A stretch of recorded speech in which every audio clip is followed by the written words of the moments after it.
Now, I'm going to use 350 to 400 miles as my baseline because that's how much the pole has moved toward Kamchatka Peninsula. And that would be, 8 degrees of latitude, something in there. That is a lot of movement. Adapt 2030 Mini Ice Age Conversations covers changes in our climate due to a new and intensifying Grand Solar Minimum.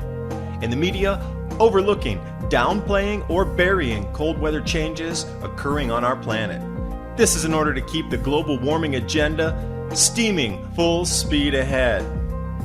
I do this podcast and radio program because we need to begin conversations on how to adapt our food growing strategies long before 2030 as agricultural zones shift, affecting global crop output, but very few mainstream media outlets are talking about the most important issue of our time, cold weather crop losses.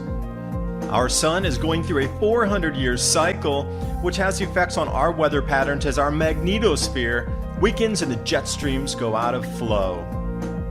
It's not CO2, it's not you, it's the sun. Are you ready to thrive in the Grand Solar Minimum?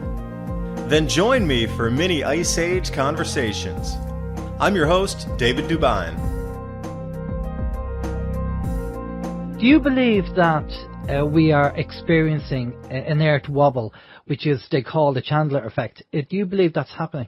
Well, I know somebody does because I'm reading this new article that I was going to do a video on later today or tomorrow from the Scientific American. I'll read you the article. It says, humans contribute to Earth's wobble, scientists say. Now, they're talking about the droughts, the melting ice, all these types of things, and they're saying, get it. Humans are responsible. Since 1899, Earth's axis of spin has shifted 34 feet due to melting sea ice. And they're blaming it right on us, particularly in Greenland. But I'm like, wait a second. Greenland had all-time record ice gain this year and last year. That's off the Danish Meteorological Institute. That's some of the slides I sent you there on the Greenland ice growth. So again, they're still putting out this whole everything's melting. But in contrary to what's really happening in the data, Greenland is its second year in a row of all-time record ice gain. The Arctic is recovering in its ice. And they're still talking about melting ice, which makes no sense. And even the Antarctic ice around there is right back to the 1981 to 2010 baseline. Well, it's all about money, David. The carbon footprint means they can tax us more. Well, I don't agree with that. To any of these people that consider themselves above us, they're another human being, and they try to tax us. But I don't accept that authority. I just don't. And if everybody on the planet said I don't accept it, we're done with this. I'd just go back. None of us accept it. It would instantly stop. But nobody really comes out and says I don't agree. I will not accept this in any way, shape, or form. I will actually oppose this. I'm done with it. And it's like that with everything. You were talking about governmental influences and what's going on with corrupt government. If everybody took a stand and said this stops now, it would instantly stop. And we look through history. Every time people say stop it, it stops. And that's just been since the human history, basically, whether it be the burning of the witches in the witch trials or whether it be something with segregation or apartheid or whatever it is. There's a million examples. When we say stop, it stops. And this should be one of those things also. No more global taxes. No more talking about it. We need to start talking about what is going to happen when we get into this much more heavy, intense cycle that's going to affect our global crop output. Instead of dibbling with CO2 taxes where all their scientific information is not even correct anymore. It goes completely against global warming, everything that's coming out now. Well, don't you just love the way they fly around in the private jets telling us to switch off our toilet light because to save energy? That's what I have to laugh. Hypocrisy, I think, at its best. Now, tell us something. Are you familiar with HARP technology? Do you know about it and know that it's been used to manipulate and control the weather? Yes, and I had a great interview if you go to climateviewer.com with Jim Lee, he puts out that site. Amazing. He, I think, is the number one person on the planet to talk to about this issue. I know what it is. I know they can bend the ionosphere with it due to heating. I know what they're putting up there with the nanoparticulates in the atmosphere that are metal-based, with the aluminum, the barium, the strontium. Can they affect the weather patterns to the point where you're talking about, or a lot of people are into that realm that they can bend the weather across the entire Earth? I think part of it's cosmic radiation management. Some of it's for the weather control, the owning the weather 2020 with the U.S. government's military. you got to think about it. That nano metal that they're putting up there, when these cosmic rays come in and they hit a piece of that nano metal, literally that ray strikes that nanoparticulate. It loses its charge. So it has nothing to start to create new cloud cover. So what is it? Do they need this now to stop the bombardment of galactic cosmic rays and cosmic rays from our sun because of the changes that are happening? Is it a protective thing where they really need to do it? If they stop, it's going to be such runaway climate change, not due to CO2, but literally because of cosmic ray bombardment, that we'll get into something like a day after tomorrow scenario. I'm not really sure, but that program is absolutely in play. Even now they're coming out talking about it publicly. So if you don't know it, it's definitely out there for sure, and then it's in the public realm now. They're even saying, we did it without your approval, and there's nothing you can do to stop us. Yeah. And this episode's brought to you by TrueLeafMarket.com. Heirloom and organic seeds since 1974. Full range of garden seeds, microgreen seeds, sprouting seeds, wheatgrass, grain seeds, flower seeds, herb seeds, and ground cover crop. I encourage you to take a look at their website, TrueLeafMarket.com, and they even have free starter guides there for you to learn how to grow sprouts, microgreens, herbs, and wheatgrass. Use the link below and give yourself the gift of organic and heirloom seeds. And it's, we refer to it as geoengineering. Now, I don't know about you, Steve, but the last few days up to Saturday, the skies were quite clear, and I thought, okay, that's looking promising. And then Saturday, they were just working bloody overtime, and the skies were full of it. Did you see it on Saturday? I have to say, yeah, I did notice that the skies were clear. I wasn't really paying too much attention on Saturday. I did see a couple of chemtrails, but I would generally follow Terry Lawton. Terry Lawton is on Facebook, and he's in Wexford, and he's my chemtrail guy, if you like. He's wherever they are, he goes out and he does the videos, and he's doing great work, exposing what's going on in the geoengineering department. So and I mean, he had a video up there on, it was over the weekend. It may have been Saturday, don't know, Alan, but he did have a video up there with a lot of spraying going on. Unbelievable. And and the fact that it might be harming us and giving people more gallons and various nanoparticulates, and we're taking it in, plus the pH soil balance has gone down. There's a lot of been complaints about that the quality of the soil has gone down. So it's affecting the populations globally with this chemtrail spraying. Now, if they are spraying it to try and prevent the solar energy, the sun, that's coming in, and trying to reduce the effect that's happening on the planet, then maybe they should just come out and tell us that this is what they're doing instead of keeping it hidden. Just mention as well that Joan gave a link there earlier, which I'm going to post up again on both of the chat rooms. It's a link for a video, and it says an aerosol research FUNVAX, FUNVAX, and VMAT2 gene. It's supposed to be a very interesting video, so we're going to pop that in the chat room there for anyone to check it out. So with the weather conditions the way they are, David, and obviously they have HARP technology, do you think that what they've been experimenting with using HARP has made things worse and maybe caused the problem? Well, it's never a good thing to start messing with our atmosphere. I mean, even when they did the first experiments back in the 60s, you start to bend things, and it takes weeks or even months to come back into place with the heating. You're creating artificial heat islands up in our lower troposphere or stratosphere.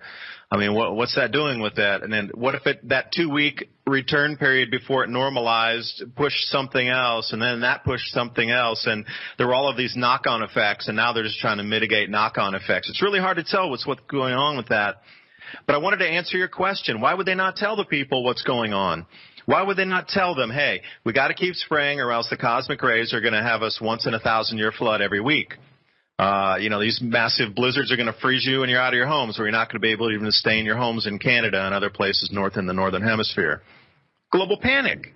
They want to keep the banking system continued. And you alluded to it, it's one set of rules for the ultra elite, and there's one set of rules for, the regular people out on the ground here. The regular people on the ground are keeping the banking system floating. You're on the credit cards, you're on this, that, and the other. But imagine if you set in a global panic if everybody was running to the stores to buy everything. First, people will quit working. Yeah. Secondly, they'd pull all their money out of the banks, and fractional reserving, they would have to pull back on those loans too, and the credit system would collapse in a matter of weeks or less. And it would be a game changer. There'd be fights in the stores for the last shovel. The just-in-time delivery system would solve the breakdown because it revolves on credit. So all the resupply coming in to even something so simple like a Home Depot or whatever it is, these larger stores that sell home and gardening equipment, those stores would run out just because the whole credit system would lock up. I think they're trying to truly prevent global panic, because I know that's how most people would act, is if they heard the end is nigh and you really heard it was coming and all the authorities were going, all right, well, you really got to get ready for this thing. I mean, who's going to go to work tomorrow? Yeah, I totally agree. Totally agree. And it makes sense. Right, David, we're going to go over. We have loads of questions coming in, so we're going to get cracking and get the questions over to you. Steve. Okay, I'll start off with the last question first and work my way back. Peter says, question, I've heard from several people that the colour of the sun as viewed with our eyes has changed. Now it is more of a white colour. Is this true? Yeah. Yes, it is. It's true. It's from the UV output of the sun imaging. You'll notice that the watts per square meter striking our planet has dropped one. It was like usually 1361, but now it's been confirmed it dropped to 1360. This takes us back into something like the Maunder minimum, getting in there. And yes, the color spectrum has changed. And if you notice John Casey's book, his very first one, Cold Sun, he has a blue sun on the cover of his book. And it just makes you wonder what he knew about the spectrum color changes. Are we going to see a different colored sun? Because it went from the yellow, very soft that we knew as kids, and now it's bright white. And man, it burns your skin. That's going to bite you like a dog out there with rabies that just bite your skin. But it's definitely white, and you notice it. And they're also talking about it becoming more intense with UV damaging plants, damaging DNA, and they just don't know. Is it going to turn another color? And will it be noticeable? And how will that spook people on the planet? Imagine if the sun starts to turn green or blue. Oh my gosh, people are absolutely going to think it's the end of the world, and they won't know it's a cycle. They're just going to think it's the end, and it's not. It's just a cycle. But if the color changes off that white into a different color, you're going to see everything just literally unravel in front of your eyes. Well, just while we're talking about the sun, both Alan and I, we have, welding glass. We have some of that, and so every now and again we'll kind of take a look up at the sun with the welding glass, because obviously you can't stare at it otherwise or it would kill you. But I noticed the sun the other day, and yes, it definitely wasn't orange. Now I have some mornings I do go to work and I do see an orange ball in the sky, but by kind of when it reaches its peak, it is white. And recently I did look up at the sun with the welding glass, and even through the welding glass, it didn't look like a sun. It looked like a white. It did look like a white kind of light in the sky. But we've also heard as well, and David, and I don't know if this is it's kind of going a little off topic, but it may be something that you may be aware of. I'm not sure. But we've had reports as well that there are supposed to be other planets coming in, and they're supposed to be visible beside the sun, and if you look up at certain times and have certain technology, that you can see these other planets. And some people speculate that that's why a lot of these spraying operations are also going on, because they don't want the general public seeing these other planets up beside the sun, in case they may think that it's again like another apocalypse or something. Yeah, when you think about, I understand with the telescopes, that's the infrared telescope if you want to see any of these brown dwarf stars. I have been looking to try to either find if it's true or find if it's false. And I looked through a lot of information on that side. And personally, I just haven't seen anything that would say, yes, that's 100% that it's true up there. I really like to look through some of those, people have the cams. It might be a sunset cam from this part of the planet, or a moonset cam from there's cams everywhere you can get on, live streaming cams. And you see a lot of bizarre footage coming through there. But I just can't say yay or nay on the body. If it was here, I think the magnetic effects would be far greater. And if it was really that close in the inner solar system, like, you'd be able to see it with your naked eye, regardless if it's brown dwarf and it's invisible further, out where you'd need an IR telescope to see it. But if it was really that close, I think we would see it. And also that last eclipse that came by in the United States, it was total darkness, and there was telescopes all over the place and backyard astronomers, and everybody was looking for that particular celestial body, along with, the great images when you get a full eclipse. But nothing was spotted up there. And that was like, if it's really that close and it's really right in having these huge giant effects, you think it would be visible. At least somebody would have captured it somewhere during that eclipse, but nothing. I was really shocked that I didn't even see anything, and I'm still really on the fence about that one. Right now I'm going to say I don't have enough proof to say that extra body's up there because I just haven't found it. What about observatories being closed down? We've also heard that some observatories have actually been closed down for some reason. And the Vatican, I mean, why is the Vatican, what's their interest in space? Are they looking for God? They're looking for the same thing with their infrared telescope named Lucifer. Now, what is the deal with that? The Vatican names their telescope looking for Planet X or Nibiru or whatever you like to call it. They call it Lucifer Telescope? Are you kidding me? How would you even think? That's impossible. I mean, that's the solar observatory you're talking about, the one they closed down in New Mexico. It's called the Solar Observatory, literally, because they view the sun. There were a few other live feeds that were cut during that time. There were 6 or 7 other live stream observatories on the sun that were cut. But like the SDO stayed up and SOHO stayed up and a whole bunch of other, online resources, although they were all from NASA. So you start to pick and put it in and say, well, NASA left all their feeds up, yet all the independent telescopes went down. So where is that? You start to get into this gray area of, the naysayers will say, well, look at all the other stuff. It stayed up. There's tons of information about the sun. There's a plethora of live feeds that still stayed up, and they only took down these 6 or 7 observatories with live feeds from private observatories. So I don't know where it goes with that, but something is definitely, and I'm saying the media distraction too.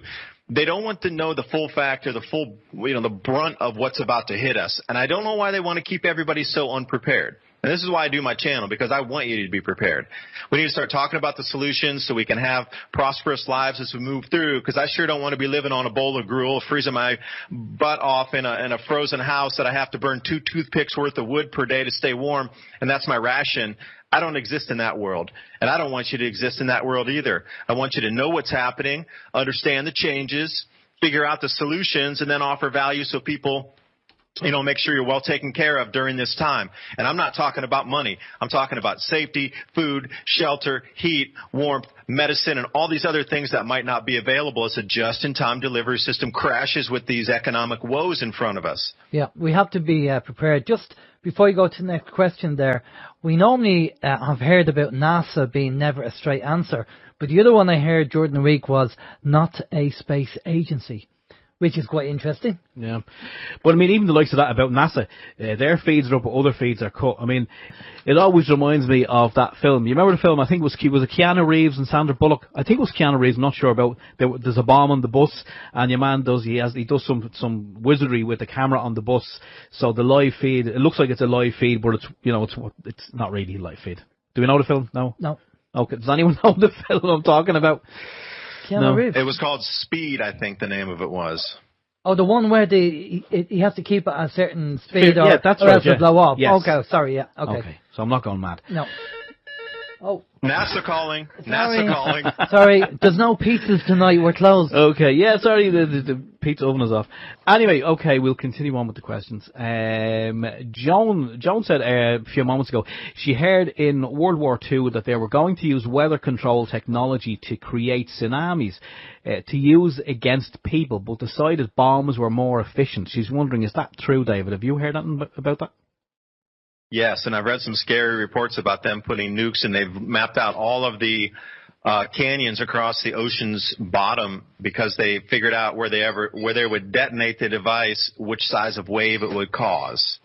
And they've already mapped it out, and they've already done a bunch of model runs on where it would be and how much destruction it would cause. And yes, that is a true fact. And that was done late 1980s, at least in the preliminary, and then they did the updates on the reports, and you can get some of the newest stuff. I don't like what they've actually been talking about is using that as a weapon to destroy, because you know how bad the water it hits everything. There's no enemy that it doesn't strike. I mean, that tidal wave doesn't know friend or foe. It just goes. And you know what I don't approve of either is in this day and age that we're still talking about warfare, that we're still talking about wars and bombing people at 2018 going into 2019.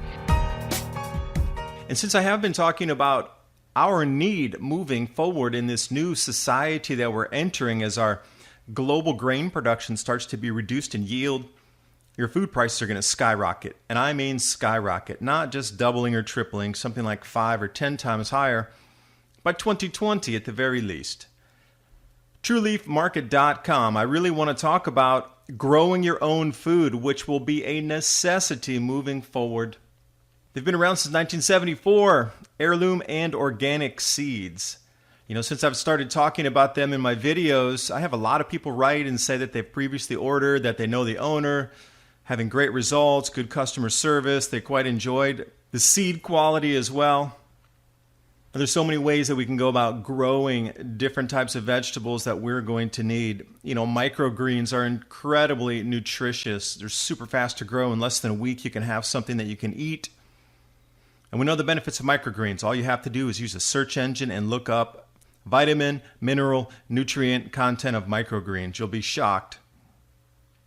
Also, sprouts. We can get those a little bit taller, a little more dense, a little bit larger volume on the vegetation mass coming off of there. So how do you know what kind of sprouts to grow? How about wheatgrass or herbs? What about different types of herbs that we can add to our foods? Now, what I just described to you, there's a full range of starter guides there at trueleafmarket.com for you to take a look at. Even if it's just for your own knowledge and you don't purchase something from them, at least get the information so you know how to grow microgreens, you know how to grow sprouts, you understand what some of the herbs are for. And not only that, they have wheatgrass and grain seeds. So when I'm talking about grain growing regions going offline, we just need to look back in history and see where across the planet there was difficulty growing grains when this grand solar minimum intensified and the jet stream started wandering just like they're doing today, due to a decreased magnetosphere that does not hold our jet streams locked in their traditional flows.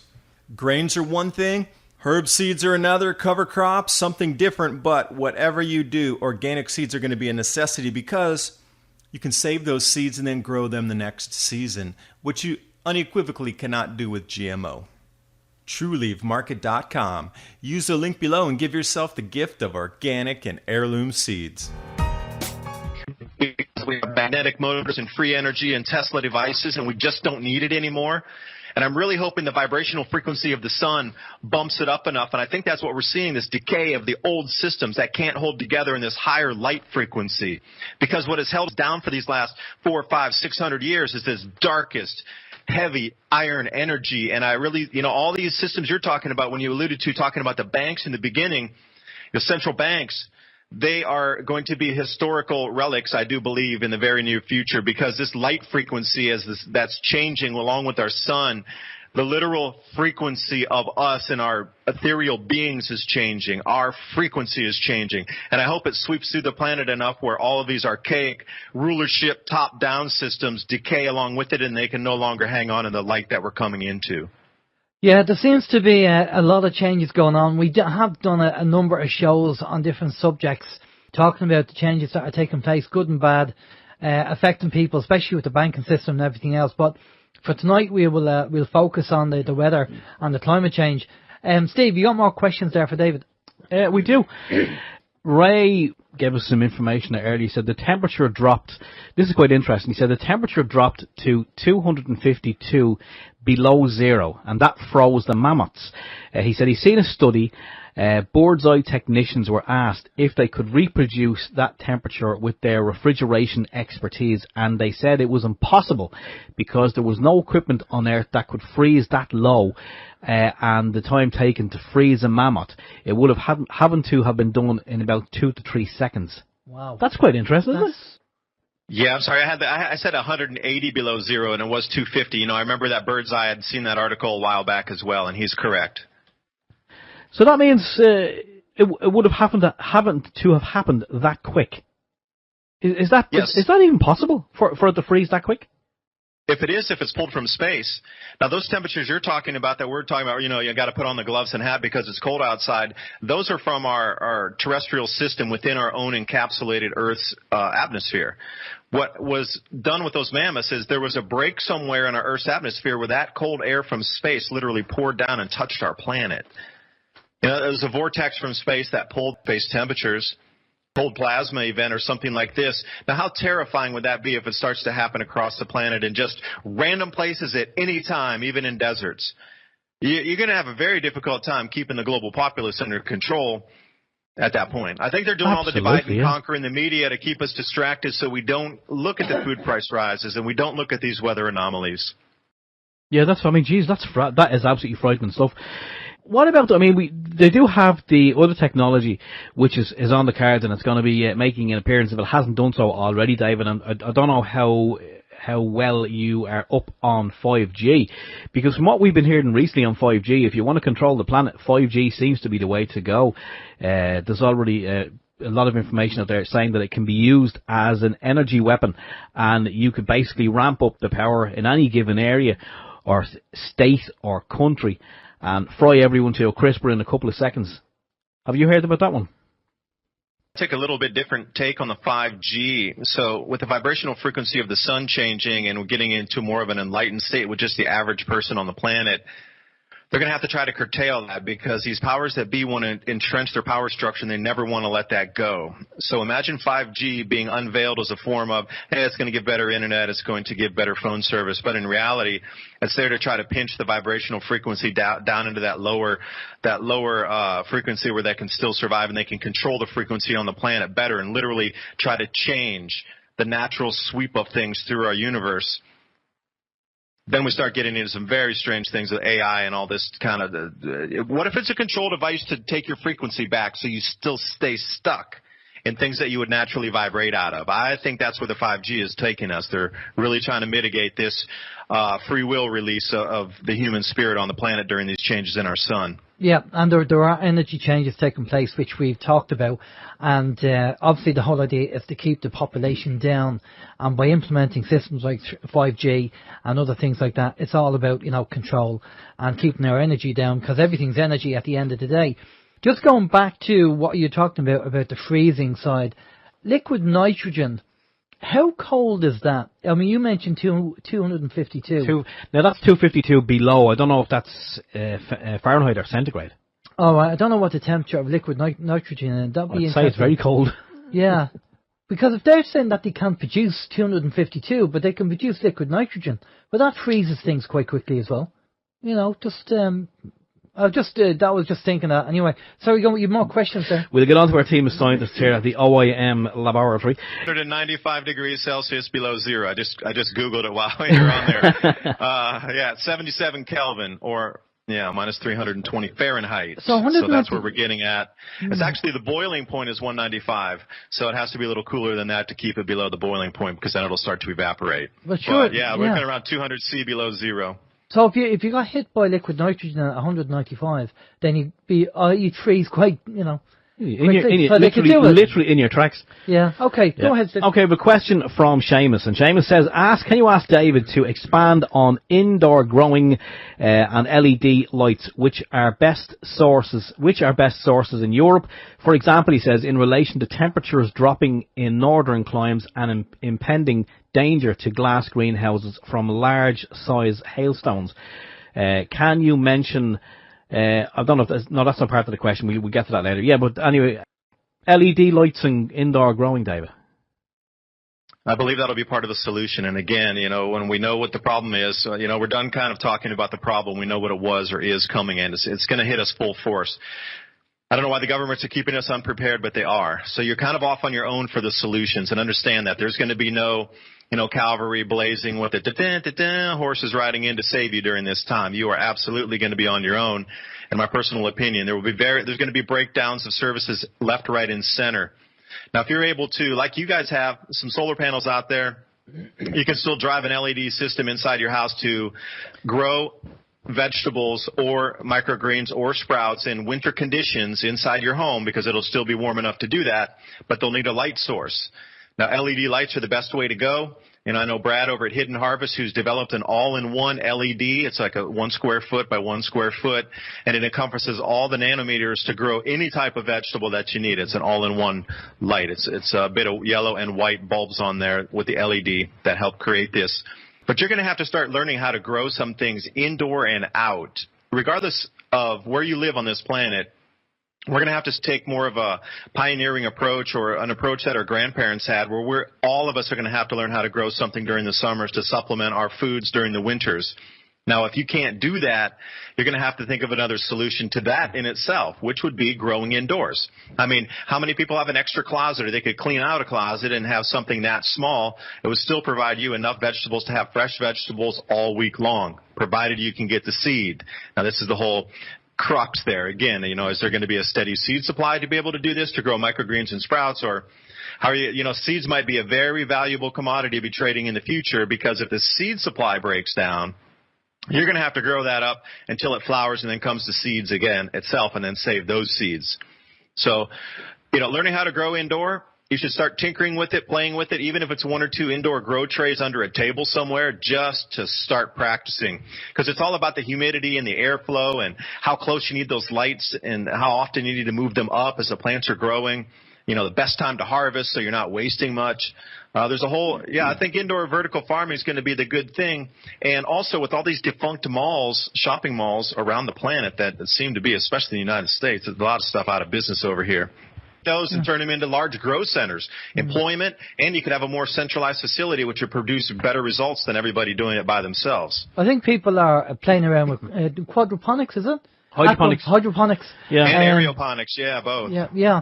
Now, we know about LED lights, and people talk about the dangers of LED lights as well, and we should be using incandescent light bulbs, the old light bulbs.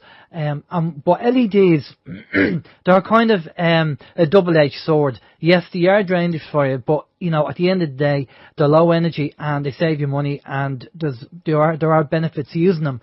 So there's an argument there, a bit like Wi-Fi, I suppose. But we don't want to get down into the LED dangers of LED lights, because we want to focus on the climate change. But Steve, you've got an interesting email there from one of our listeners. Yeah, this is a continue on from the question that Seamus asked. He said, can you mention, this is in Irish, so I'm going to do my best, and I am Irish, but I'll do my best to pronounce it.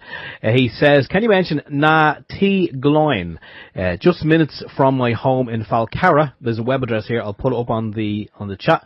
He says, as an example of a community grow up that needs to prepare big time for the GSM as the GSM intensifies. Na T Gloin is revamped to grow indoors under LED. Could provide enough food for whole communities around, including hotels and restaurants. Well, that's quite interesting, because there's a lot of community schemes, and we only heard about this a couple of weeks back, even in my own area. There are community schemes and community gardens that have been set up. Unfortunately, a lot of these are outdoors.